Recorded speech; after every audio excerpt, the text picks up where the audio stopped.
I spent my life building things from scratch. As a construction manager who worked his way up from nothing, I thought I had also built a solid 8-year marriage with Jessica. Then, I discovered her affair.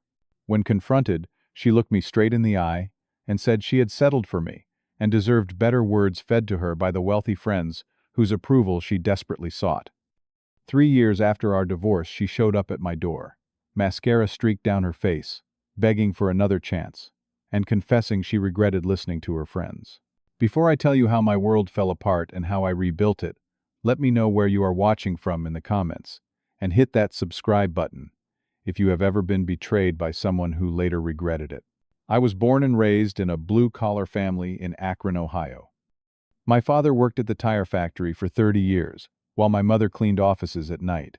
They taught me the value of hard work and integrity from an early age. Every summer, during high school and college, I worked construction jobs, developing calluses on my hands and learning skills that would later become the foundation of my career. I put myself through college at Ohio State, studying civil engineering, determined to build a better life than my parents had. I met Jessica during my junior year in a sociology elective I took to fulfill a general education requirement. She stood out immediately with her designer clothes and confident demeanor. Coming from Shaker Heights, one of the wealthiest suburbs of Cleveland, Jessica was the daughter of a prominent cardiothoracic surgeon. She had attended private schools her entire life before choosing Ohio State for its business program, mainly because her friends were going there. Our connection was unexpected but immediate. She later told me she was drawn to my authenticity and work ethic qualities, apparently rare among the privileged young men she normally dated. I was captivated by her sophistication, the easy way she navigated social situations, and her ambitious nature. We began dating despite the raised eyebrows from her friend group. I still remember the first time I met them at a rooftop bar in Columbus. 5 women dressed in clothes that cost more than my monthly rent, all with perfect hair, manicured nails, and judgmental smiles. They assessed me with quick glances, noting my department store clothes and lack of an expensive watch. Throughout the evening, they peppered me with questions about my career goals and family background. Each answer met with tight smiles and meaningful glances between them. Construction management. How fascinating, said Melanie, the unofficial leader of the group. Is that something you plan to do temporarily? Or, the implication was clear, surely this was just a stepping stone to something more prestigious, more worthy of Jessica. Despite their thinly veiled disapproval, Jessica and I built a relationship. I proposed 2 years after graduation, once I had secured a solid position with a commercial construction firm. The ring was modest by her family's standards, but Jessica assured me it was perfect. Our wedding, though, became the first major battleground between my vision and her friends' expectations. Jessica initially wanted a simple ceremony, but Melanie and the others quickly got to work. What started as a wedding for 100 guests in a local botanical garden evolved into a 250-person extravaganza at an exclusive country club with ice sculptures and a 10-piece band. I watched Jessica transform during the planning process, becoming increasingly concerned with appearances and social media opportunities. The wedding photos show a beautiful day, but they do not capture the tension behind the scenes. Her bridesmaids complained about the mediocre champagne in the bridal suite. Her mother questioned why we could not have booked the more expensive venue. Even the best man's speech from my brother was met with tight smiles from her side of the room when he mentioned our humble beginnings. The first years of our marriage were a constant balancing act. I worked long hours to establish my career, taking on additional projects and responsibilities to climb the corporate ladder. Jessica maintained her friendships with what I came to think of as the Brookside Wives, named after the exclusive neighborhood where most of them lived with their executive husbands. This core group of 5 women became the center of Jessica's social universe, and increasingly the measuring stick against which our life was judged. They vacationed together in the Hamptons each summer. They had standing lunch dates at upscale restaurants. They belonged to the same country club and attended charity galas as a unit. And they constantly, relentlessly compared husbands' homes and lifestyles. Jessica began to change gradually at first, then more noticeably. The woman who once loved weekend hikes and pizza nights on the couch now needed designer purses and Instagram-worthy vacations. The compliments about my work ethic transformed into complaints about my hours. My promotions and success, substantial by normal standards, paled in comparison to her friends' husbands who were doctors, financial executives, and corporate attorneys. I tried to keep up working overtime for bonuses, surprising Jessica with luxury gifts, renovating our home to match the aesthetic of her friends' houses. But the goalposts kept moving. Each achievement was met with momentary satisfaction, then new demands. The dinner party at our house marked a turning point. After months of planning and thousands spent on new furniture and catering, Jessica hosted the Brookside wives and their husbands. The evening seemed successful, but as I was retrieving more wine from our garage refrigerator, I overheard Melanie and Jessica talking on the patio. "You could have done so much better than a construction guy," Melanie said, wine loosening her tongue. "David says Gibson will hit his ceiling soon. There is only so far you can go in that industry without the right connections." I waited for Jessica to defend me. Instead, she offered a week. "Gibson works really hard. Hard work is admirable, but let us be honest, darling. You settled. We all know it," Melanie continued. Later that night, after everyone left, Jessica criticized how I had eaten my steak using the wrong fork at one point, and how my story about a job site problem had bored the guests. "Ryan knows how to tell entertaining stories," she said, referring to Melanie's brother-in-law who had attended the party. "He had everyone laughing without trying too hard." In the following months, I noticed Jessica becoming increasingly secretive. Her phone was suddenly password protected. She began having girls' nights that kept her out until the early morning hours. New clothes appeared in her closet, more revealing than her usual style. When questioned, she became defensive, accusing me of being controlling. The discovery happened by accident. Jessica had asked me to retrieve an email confirmation for a dinner reservation from her laptop. When I opened her browser, it automatically logged into her email account, where I saw dozens of messages between her and Ryan, Melanie's brother-in-law, the corporate attorney, who told better stories than me. Their exchange started innocently enough with discussions about a charity event, then evolved into flirtatious messages, and finally explicit conversations and arrangements to meet at upscale hotels. The most recent email contained photos that left no doubt about their relationship and a confirmation for a weekend getaway disguised as a business conference. My world collapsed in that moment. 8 years of marriage built on what I thought was love and mutual respect revealed as a sham. I sat staring at the screen, feeling physically ill as I scrolled through months of deception. I spent 3 days gathering evidence before confronting Jessica. I forwarded key emails to my personal account. I took screenshots of text messages that appeared on her laptop screen. I even drove past the hotel where they had planned to meet and confirmed her car in the parking lot when she was supposedly at a marketing workshop. When Jessica returned Sunday evening, I was waiting in our living room, all the evidence printed and arranged in a folder on the coffee table. "How was the workshop?" I asked quietly. "Exhausting but good," she replied, setting down her overnight bag. "We covered content strategy for the whole quarter." "Interesting. And did Ryan cover that before or after you checked into the Westmore Hotel together?" Her face drained of color. She opened her mouth to speak, then closed it, her eyes darting to the folder on the table. "How long?" I asked, my voice unnaturally calm. Jessica's initial denials crumbled when I opened the folder. She tried several approaches in rapid succession.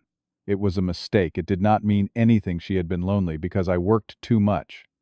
When those failed to move me, her demeanor shifted dramatically. "Fine. Yes, Ryan and I have been seeing each other," she admitted, her voice hardening. "For about 6 months now." 6 months, I repeated the timeline, crystallizing numerous unexplained absences and last-minute cancellations of our plans.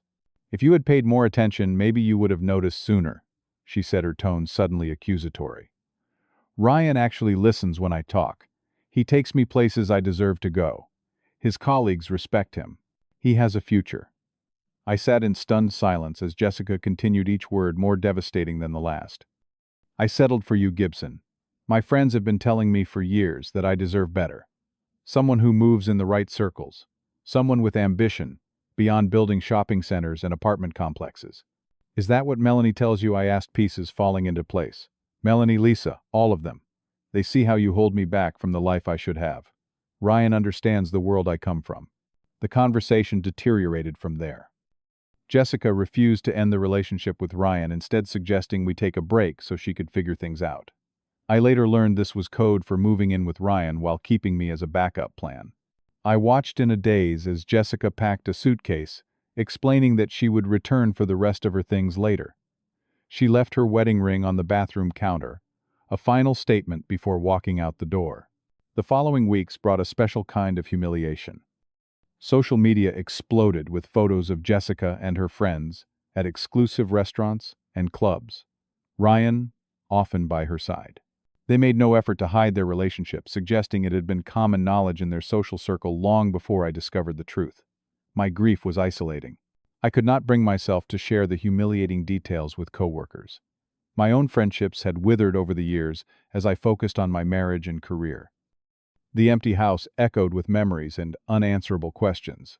A month after Jessica left, I discovered through our financial statements that she had been spending thousands on hotel rooms and gifts for Ryan for nearly a year, far longer than the 6 months she admitted to. The credit card statements showed weekend getaways dating back to our anniversary when she had claimed to be visiting her sister. When the divorce papers arrived, Jessica's demands were staggering. Despite being the one who cheated, she expected to maintain the lifestyle she had become accustomed to. The filing requested our house, half of my retirement savings, and substantial alimony. Her friends had convinced her she deserved it all. Something hardened inside me. I had always been the reasonable one, the compromiser, the nice guy. Not anymore. I hired Catherine Walsh, a divorce attorney known for her aggressive approach and unwillingness to settle. "They expect you to roll over," Catherine told me during our first meeting. "Men usually do in these situations, especially when infidelity is involved. The shame makes them eager to end things quickly." "Not this time," I replied. The look of shock on Jessica's face when my counterfiling included evidence of her affair was almost worth the legal fees. The proceedings turned ugly fast. Her friends testified about my allegedly controlling behavior, inventing incidents where I supposedly isolated Jessica or criticized her spending. Ryan mysteriously disappeared from her side once the financial implications became clear. The final settlement was far less generous to Jessica than she had expected. The infidelity evidence negated her alimony claims in our state, and the judge was unsympathetic to her attempts to portray herself as the victim. She received a fair division of assets, but nothing close to the windfall she and her friends had anticipated. Through mutual connections, I heard that Ryan ended their relationship once Jessica no longer had access to our marital assets, and his interest in a fun affair did not extend to supporting her financially. The irony was bitter, but unsurprising. On the final day of signing papers, Jessica appeared at the lawyer's office, looking nothing like the polished woman who had left our home. Her designer clothes had been replaced with a simple blouse and slacks. Her usually perfect hair was pulled back carelessly. As we finished the signatures that ended our marriage, she made a half-hearted attempt at reconciliation. "Maybe we rushed this," she said quietly. "We could try counseling." I looked at her, seeing clearly for the first time the insecure person behind the facade. "I wish you well, Jessica," I said, standing up and walking out without looking back, determined to rebuild my life on my own terms. The first months alone were the hardest. I rattled around our house, now legally mine, but filled with memories and Jessica's discarded possessions. Sleep evaded me, and when it came, it brought dreams where I confronted her, said all the things I should have said, or worse, dreams where we were still happy together, where none of it had happened. I started seeing a therapist, Dr. Allen, who helped me recognize the manipulation I had endured throughout our marriage. "You were consistently asked to prove your worth," he explained during one session. "That is an impossible standard to meet because the goalposts keep moving." Work became my salvation. I threw myself into projects arriving first and leaving last, earning respect from colleagues and clients. My dedication did not go unnoticed, and 6 months after the divorce, the company offered me partnership and the chance to open a new office in Denver. It felt like the universe offering a clean slate. Moving to Colorado was the fresh start I needed. I bought a modest but comfortable condo with mountain views far removed from the ostentatious houses Jessica's friends had deemed acceptable. Without the pressure to impress others, I discovered what actually mattered to me. I rediscovered old passions abandoned during my marriage. Weekends were spent hiking mountain trails, instead of at pretentious country club events. I took up woodworking again, converting my second bedroom into a workshop where I crafted furniture with my hands. I read books for pleasure, rather than status, joined a local recreational soccer league, and volunteered teaching construction skills to at-risk youth. Gradually, I formed authentic friendships with neighbors, colleagues, and fellow hikers who appreciated me for who I was, not what I owned or who I knew. The contrast with my previous social circle was stark and refreshing. My confidence and self-worth grew as I built a life on my terms. The company thrived under my management with our Denver office, quickly becoming one of the most profitable in the network. I was promoted to regional director overseeing projects across 3 states, a position that would have impressed Jessica's friends, but now meant something entirely different to me. The satisfaction of earning success through genuine skill and hard work. Dating again was initially awkward. The first few attempts were disasters, as I carried the baggage of betrayal into each interaction. Then I met Allison at a fundraiser for the youth program where I volunteered. A kindergarten teacher with a warm laugh and zero pretension, she showed up in jeans and a simple sweater among people dressed to impress. Our conversation flowed naturally as we discovered shared values and complementary differences.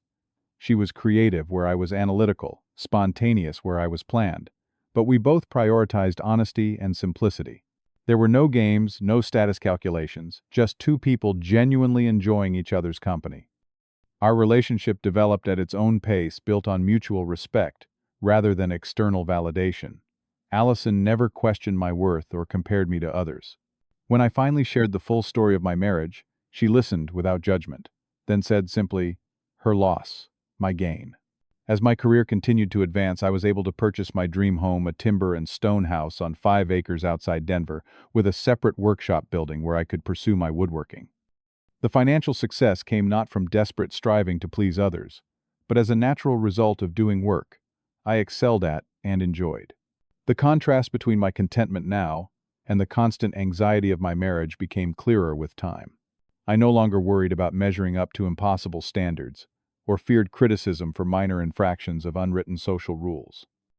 My home reflected my actual taste, rather than design, magazine, ideals. My friendships were based on genuine connection, rather than strategic networking, and my relationship with Allison brought joy instead of stress. Occasionally, news about Jessica reached me through mutual connections. She had struggled to maintain her place in the Brookside Wives social hierarchy after the divorce and Ryan's abandonment. She drifted between jobs and marketing, never staying long at any company. Her social media presence, once curated to showcase an enviable lifestyle, grew increasingly sparse. I felt no satisfaction in her struggles, only a distant sadness for what might have been had she valued authenticity over appearances. I had long since stopped checking her profiles or asking about her when mutual friends called. The most surprising update came when I heard the Brookside Wives had disbanded after Melanie's husband was indicted for securities fraud. The carefully constructed facade of wealth and perfection crumbled, revealing financial problems and marital issues that had been concealed behind designer clothes and charity galas. 2 years after meeting Allison, I proposed during a sunrise hike to our favorite mountain lake. The ring was beautiful, but chosen for its meaning rather than its price tag. She said yes, immediately tears in her eyes, and we celebrated with a simple picnic breakfast as the sun illuminated the peaks around us. That evening, as we shared the news with friends over a backyard barbecue, I felt a profound sense of gratitude. The painful end of my marriage had ultimately led me to a more authentic existence and a partner who truly valued me for who I was. It was a life built on a solid foundation, not appearances. 3 years after my divorce was finalized, my construction company had become one of the most respected in Colorado, specializing in sustainable commercial buildings. Allison and I had settled into a comfortable rhythm, planning our wedding for the following spring. Life had taken on a peaceful predictability that I cherished after the chaos of my failed marriage. Then Jessica's name appeared in my email inbox. The subject line read simply, "Congratulations." Inside was a brief message acknowledging a recent award my company had received for a downtown Denver project that had been featured in a national construction magazine. "Always knew you were talented. Hope you are well," she wrote, as if we were distant acquaintances, rather than people who had shared 8 years of marriage and a devastating betrayal. I stared at the message for a long time, unsure how to respond or whether to respond at all. That evening, I showed the email to Allison, who had long ago proven herself secure enough in our relationship to discuss my past without jealousy. "Are you going to answer?" she asked. "I do not know," I admitted. Part of me wants to know why she reached out after all this time. Then respond, Allison said simply. Just be careful not to get pulled back into old patterns. I sent a brief, polite reply thanking Jessica for her congratulations and mentioning that I hoped she was doing well also. I intentionally included no questions that would invite further conversation. Jessica's response came the next day, longer and more personal. She mentioned mutual friends referenced inside jokes from our marriage and included several nostalgic comments about places we had visited together. The email ended with a casual mention that she would be in Denver the following month for a job interview and suggested meeting for closure. After discussing it with Allison, I agreed to meet Jessica for coffee at a public cafe near my office. Part of me was curious about her motives, and another part wanted to prove to myself that I had truly moved on. When Jessica walked into the cafe, I was struck by how different she looked from my memories. Gone were the designer clothes and perfectly styled hair that had been her trademark. Instead, she wore a simple blouse and pants, minimal makeup, and her hair pulled back naturally. She looked younger, somehow more like the woman I had met in college, before the influence of the Brookside Wives. Our initial conversation was awkward, filled with small talk about mutual acquaintances and her job prospects in Denver. Jessica carefully steered the conversation toward happy memories from our early relationship, while avoiding any mention of the affair or divorce. Remember that little Italian restaurant in Columbus, where we had our first date, she asked, smiling. I tried to find it when I visited last year, but it was gone. I maintained a friendly but emotionally distant demeanor, redirecting personal questions and keeping the conversation light. When she asked about my life in Denver, I gave general answers about enjoying the mountains and my work. You seem really happy, she observed, a note of wistfulness in her voice. I am, I replied honestly. Colorado has been good for me. And are you seeing anyone, she asked, trying to sound casual. Actually, I am engaged, I said, watching her face carefully. Her name is Allison. She is a kindergarten teacher. Jessica's facade cracked visibly. Her smile froze, then faded, and she looked down at her coffee cup. That is wonderful, she said, her voice suddenly tight. I am happy for you. We sat in uncomfortable silence for a moment before Jessica's composure broke entirely. Tears welled in her eyes, and she made a futile attempt to blink them away. I am sorry, she said, reaching for a napkin. I did not expect to react this way. It is okay, I said, feeling an unexpected surge of compassion for the woman I had once loved. No, it is not okay, Jessica replied, her voice trembling. Nothing has been okay since I destroyed our marriage. What followed was a confession I never expected to hear. Ryan had left her for a younger colleague 6 months after our divorce was finalized. Her friends, the same ones who had encouraged her affair and convinced her she deserved better than me, had gradually excluded her from their social circle when she could no longer afford their lifestyle. Melanie stopped returning my calls after her husband was arrested. Jessica explained. Lisa and the others followed her lead like they always did. I realized they were never really my friends. They just wanted someone to compete with someone they could feel superior to. She had bounced between marketing jobs, never finding stability or satisfaction. Her parents, disappointed by the divorce, had offered limited financial support conditional upon her getting her life together. I have been living in a studio apartment in Cleveland, she admitted. Shopping at normal stores, driving a used car, working for people younger than me. It has been humbling, to say the least. Then came the words I never thought I would hear. I was brainwashed by those women, she said quietly. They convinced me that the value of a man was his status, his connections, his ability to provide luxury. I listened to them telling me you were beneath me, that I had settled, that I deserved more. I believed them instead of trusting what I knew about you. Jessica looked up, her eyes red. I made the biggest mistake of my life, Gibson. No one has ever loved me the way you did. No one has ever been as solid and genuine and kind. The air between us seemed to thicken as she leaned forward. I know this is crazy, and I have no right to ask, but is there any chance?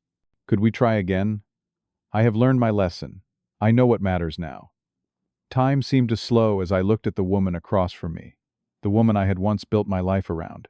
I felt a strange clarity in that moment, a complete absence of the anger and hurt that had once consumed me. What remained was only pity and a certainty that my path forward lay elsewhere. You did not settle for me, Jessica, I said gently. I settled for less than I deserved, someone who truly valued me. Her face crumpled, but I continued, keeping my voice kind but firm. I forgive you, and I genuinely wish you well, but that chapter of our lives is closed. I have found someone who loves me for exactly who I am, not who she wishes I could be." Tears streamed down her face as she nodded. "I understand," she whispered. "She is very lucky. We both are," I corrected her. "And I hope you find that too with someone who appreciates the person you are becoming now, not the person your friends wanted you to be." We parted amicably with a brief hug that felt like the true closure she had ostensibly sought. Through mutual friends, I later learned Jessica took a marketing position with a small company in Cleveland, far from the prestigious career she once envisioned. She reportedly told a former college friend that she was starting over with better priorities. Allison and I married that spring in our backyard, surrounded by friends who celebrated with us without a hint of judgment or comparison. My brother stood as my best man, and my parents beamed from the front row. It was simple, authentic, and perfect. Looking back now on the journey from betrayal to healing, I realized that painful experience led me to a far more fulfilling life than I might have had otherwise. It forced me to examine what truly mattered, and freed me from the exhausting pursuit of others' approval. I have come to understand that forgiveness does not require reconciliation. You can wish someone well without welcoming them back into your life. You can acknowledge the role they played in your story without giving them a part in your future. The true measure of a relationship is not how it looks to others, but how it feels to those within it. My life with Allison may not impress the Brookside wives of the world, but it is rich with genuine connection, mutual respect, and joy, the solid foundation I had always sought. Have you ever had someone return to your life after betraying your trust? Share your experience in the comments below. If this story resonated with you, please hit that like button and subscribe to hear more real-life experiences. Share this video with someone who might need to be reminded of their worth after a betrayal. Thank you for listening, and remember, sometimes losing what you thought you wanted leads you to what you truly deserve.